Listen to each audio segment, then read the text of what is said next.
وعلیکم السلام. جی میرا سوال یہ تھا کہ روزے کس عمر میں فرض ہوتے ہیں؟ جی ٹھیک ہے، بہت شکریہ جی. جی جزاک اللہ. جزاکم اللہ.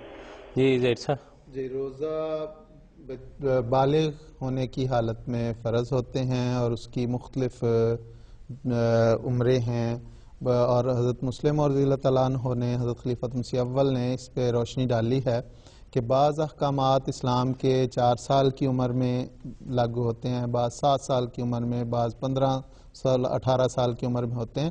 اور روزوں کے متعلق عام طور پہ یہ سمجھا جاتا ہے کہ جب بچہ 15 سال یا 18 سال کو پہنچ جائے تو اس کے جو گواہ ہیں وہ نشو و نما پا چکے ہوتے ہیں بلوغت کے بعد. تو ایسی عمر میں 15 سال کی عمر میں اسے روزہ رکھنے کی عادت ڈالی جائے، اور جب 18-19 سال کا ہو بچہ تو پھر اس پہ پوری طرح روزے فرض ہو جاتے ہیں. تو اگر وہ صحت مند ہے، بالغ ہو گیا ہے اور اس عمر کو پہنچ گیا ہے تو یہ عموماً اس کی عمر روزے فرض ہونے کی عمر ہے. جی ٹھیک ہے.